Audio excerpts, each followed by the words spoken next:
knows. I think it's going to start going live. Who knows with this thing? There's no rhyme or reason to it. Let's just make sure it's going to start before I go into specifics. There we go. Things are happening. There's a word. Oh, there we go. Hello, patrons. Welcome to the weekly, somewhat delayed, Patreon Q&A. Hope everyone's doing well. I hope everybody's happy. I'm just going to move this mic a little bit. Apologies again. Things are still slowly not taking over. All I'm going to say this week is, if anyone is dealing with anything in their personal lives which they are struggling with, drop me a line. That's all I'm going to say. On Patreon, drop me a line, drop me a message, and we'll have a chat.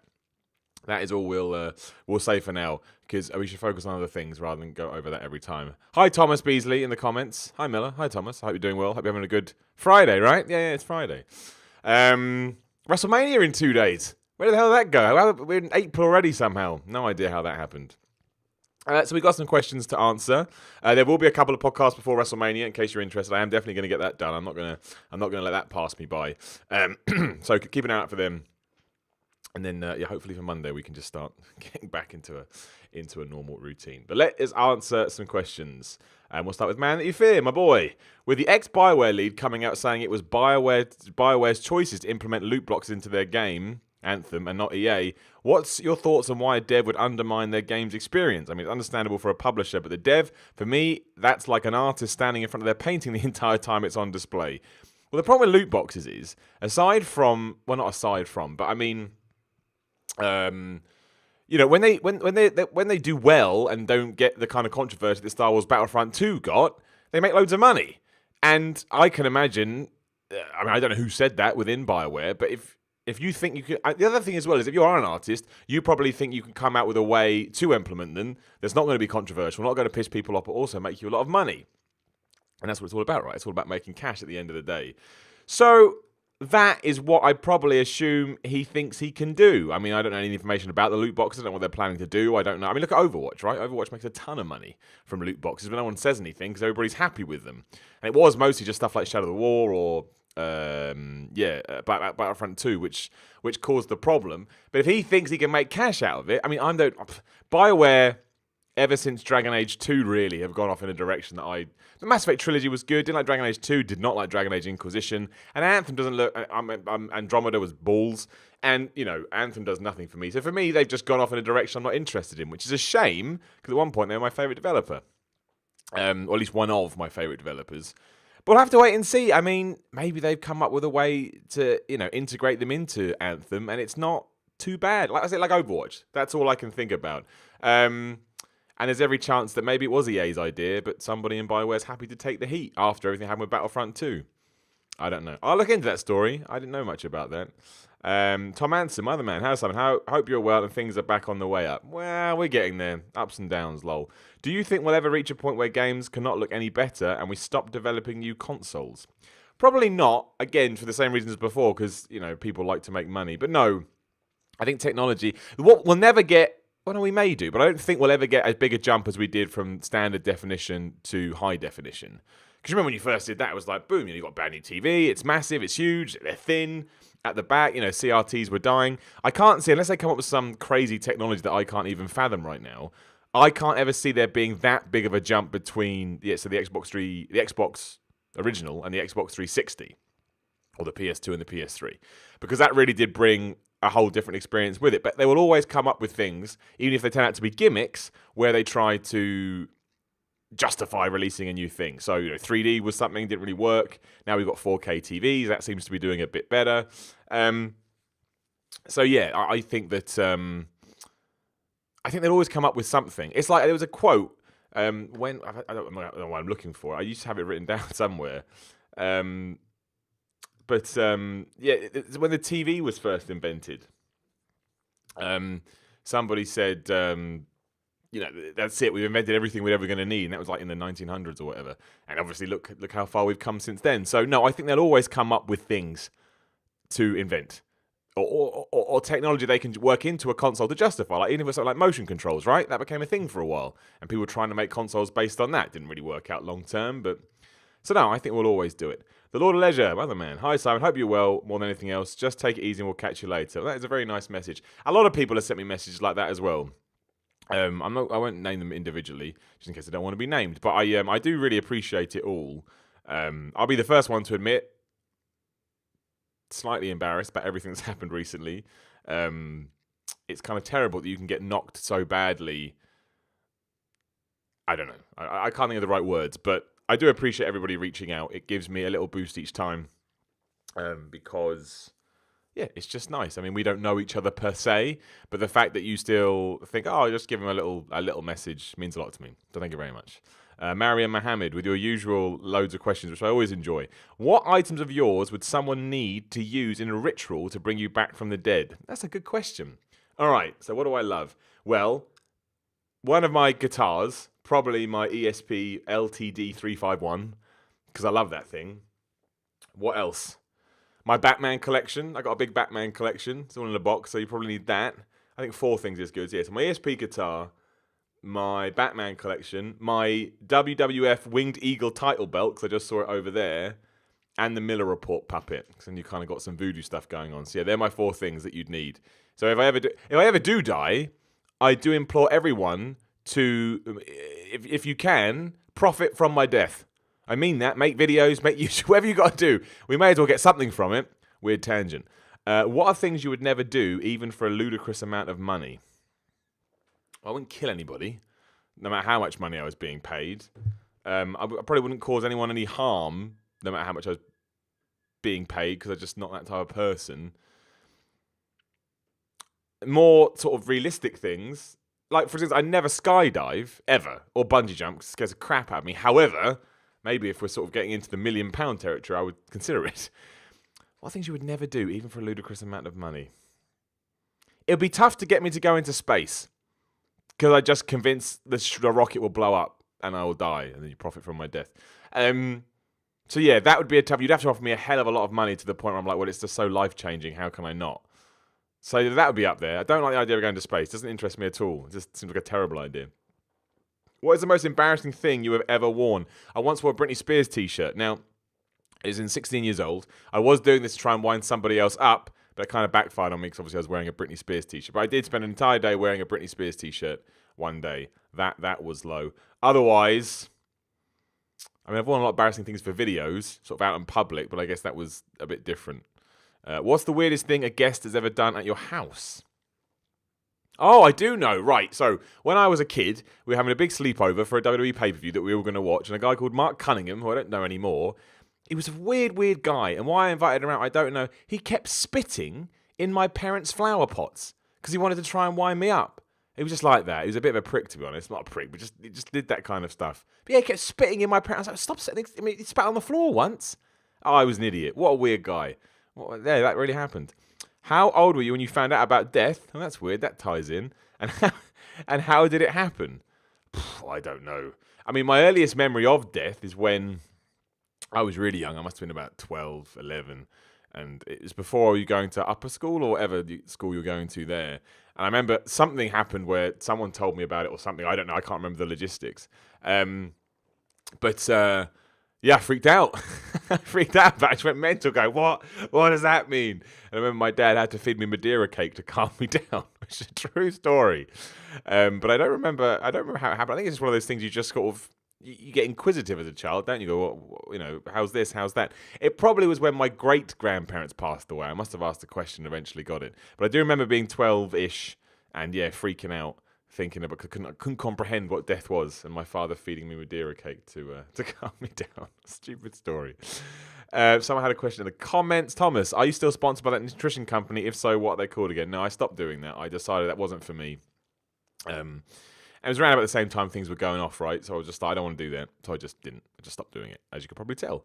They're good. I can't remember what they're called now. X Fitness or something like that. And I know the guy. I totally believe in what he's pushing. I just didn't want to push it. Simple as that. Head wasn't in the right space.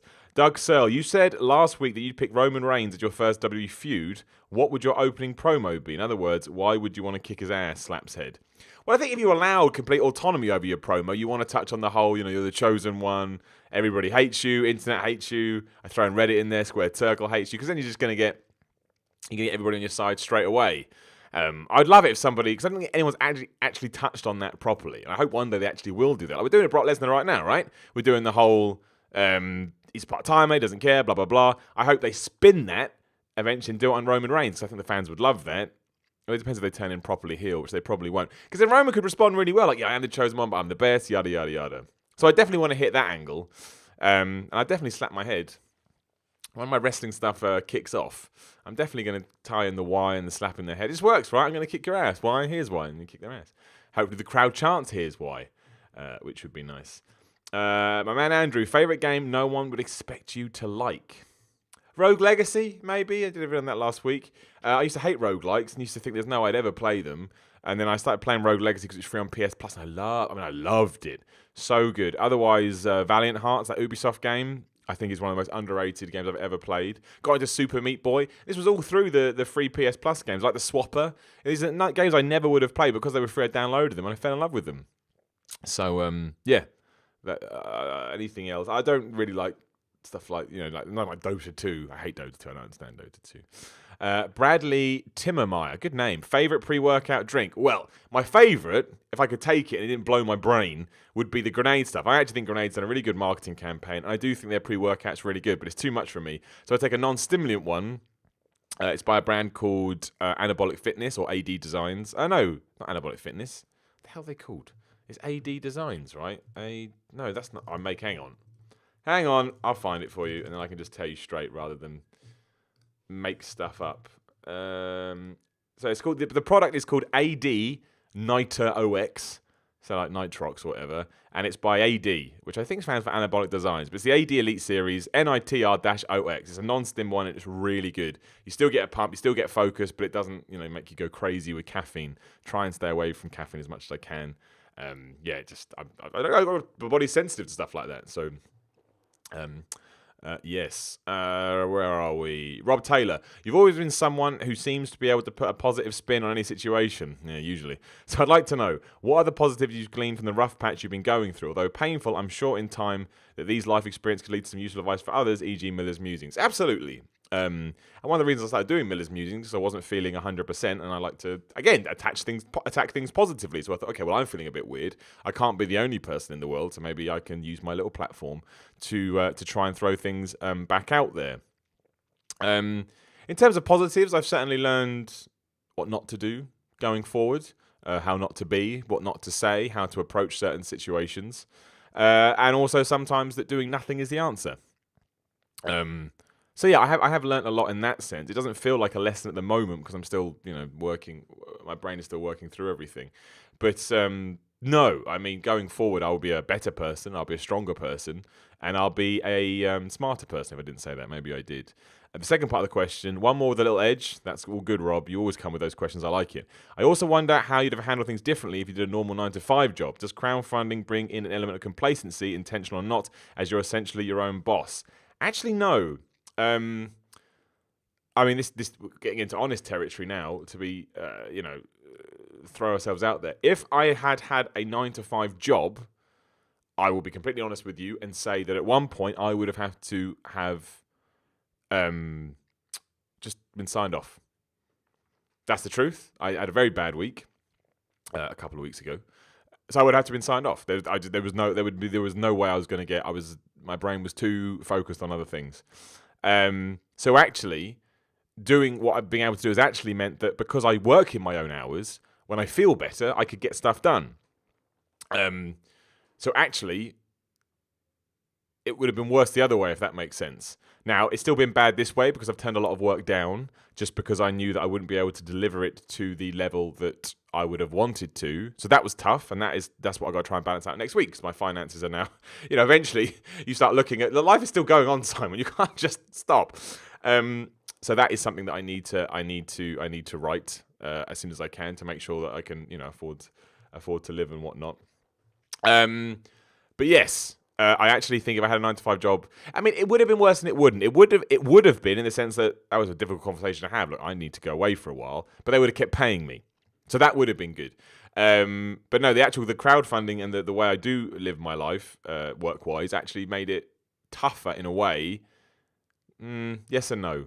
Yes and no, I think is the answer to that. Hope things are looking up. That's very nice, Rob. They are. They are. I just need to process a few more things and I'll be there. Good question, though. All right. You're all right, Rob. You're all right. Rich Swanton, how do you feel about Roman versus Brock being the main event of Mania? Personally, I'd like it to have been Flair versus Asuka. P.S. Hope you're okay, mate. You're all lovely. You're all very, very lovely people, and I love you all. I think I want Roman and Brock to be the main event because I just want it out of the way now. We've been mucking around with this for years. I want Roman Reigns to win. I want him to kick out the F5. I want all the commentators to go nuts about it. And I want Roman Reigns to go on this little coronation thing. So then we're done. It's over. Vince McMahon can have his little moment that he wants and we can see, does it work or does it not work? I did a video for What Culture about that. Let's see if it may be up. It's called Why Roman Reigns Needs to Win the Title at WrestleMania 34. And the reason is because then it's done. And then maybe going forward, if it's still the same old nonsense, Vince will finally go, oh, let's just do something else.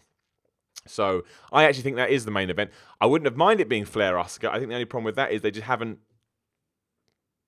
It's just not there. I don't think the build has made it feel like a main event. I would put Brock Roman as well. I'd put Styles Nakamura as a main event, but I get it. We live in a WWE world. You can't have anything. Ian Manning, hope you're cool, dude. Thank you, Ian. Well done on Rock Reacts. Quick note on Rock Reacts. I get a lot of people going, Miller, why are you doing all these videos but nothing else? They're block recorded. So everything that's going up now was done about 3 weeks ago. Excuse me.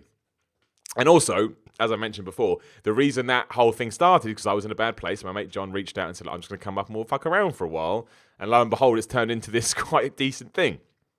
But yeah, I mean, I'll be completely honest with you. You know, some days John was like, come on, Miller. And he had to help me through it, for lack of a better term. I am just very good. Not very good. My job is to perform/host. And I'm nothing but a professional. So in front of camera, aside from these videos, obviously, I will always not put on a front. That's a bad... Well, yeah, I guess it is putting on a front, but that's my job. My job is to put on a front, so I will. Never Naught in the comments. Why don't you like the American Badass? Because I'm an old man. That's all it is. I had The Undertaker, as in the dead man, for 10 years or whatever it was, and I was so excited about him coming back. And he came back at 2000 on a bike with a coat and a bandana. It just wasn't my Undertaker. That's it. It just wasn't my Undertaker. And I was disappointed by the character. Well, I liked The Undertaker because he was cool and he was weird. Like Kane. I hated when Kane started changing. Because I think in the world of wrestling, we can have these characters. And that's why I enjoy it. But I don't hate him that much, really. It's more just to prod the bear. Anyway, back to Ian. Have you any cool books recently? I'm well into the Discworld series. I can also recommend the Night Angel trilogy by Brent Weeks, his Dark Materials by Philip Pullman, The Wheel of Time by Robert Jordan Burton, and Swinburne series by Mark Hodder. Currently reading Mortal Engines. Well, I'm a huge reader, especially recently. Oh my gosh, do I love reading. I mean, a lot of what I have been reading is... I think I've gone down here.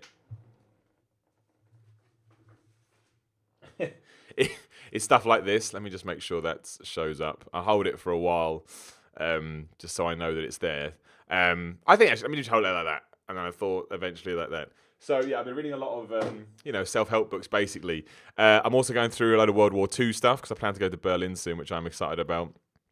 But yeah, mostly what I've been reading recently is either sort of self-help books. I just nodded at my own stream. Self-help books or sort of non-fiction war books. Because I'm a bit of a nerd. Well, I'm a massive nerd. Never Naught in the comments. Also, are you going to be making an appearance at EGX Regs? Originally, I was going to do something with Brian Krantz there, but then everything happened. But yes, I may turn up. I may just go to see some people. But Ian, I'll take your suggestions under. Well, I'll go get them. I read them. I love reading. If I don't like a book, I just stop. But I love it. I love reading. It just makes me so happy. Ian Manning, a second question if you don't mind. Never. Are you looking forward to Dad of War? I am sold on it myself. Love the third one the best. Take care, dude. Don't worry about your content. Your well-being is more important. I love you all. You're lovely people. Going to make me cry. I will play Dad of War and we're going to stream it. We're going to stream it. I'm going to buy that motherfucking thing and we're going to let's play it. Because I think we can have some fun with that. And we'll finish out of the Colossus soon as well. I promise. I'm doing this shit. No, I'm not sold on it. I much prefer the old formula. However, I understand we had 4 of those games, so you've got to do something different. But I am intrigued by it, and I do like this sort of narrative that's going on where a developer gets to their late 30s. They have their own kid, and they want to work that into the game. So it could be really good. I've heard nothing but praise from everybody else that has played it. So not looking forward to it, 100%. But intrigued, and we'll definitely play it because I love those games. And Thomas Beasley, not a question, just want to say take your time to get back on your feet. Again, you are You are good people, all of you, and I appreciate it from the bottom of my heart. Right, so that is all the questions. Thank you as always. Thomas Beasley, a good book I loved is called Paths of Glory by Jeffrey Archer. I've got that. That's over there somewhere. I don't know now. I have that book. All right, I will read that book. Yeah, done. Like I say, a couple of podcasts will definitely go up before WrestleMania or on Sunday or whatever, but they'll be up there. And yes, we will get back into it. You want to chat about anything, hit me up on the Patreon and we'll talk. I've seen the messages from the people that I need to sort out for the podcast. I will be getting in touch with you imminently, I promise. Don't worry about that. But yeah, just go enjoy WrestleMania. It's WrestleMania weekend. It happens but once a year. It's like Christmas. Yeah, we may as well just enjoy it. I think I can stop this. We will find out what happens. But I love you all. Thank you for the kind words. You are good people. And you give me hope and you give me strength.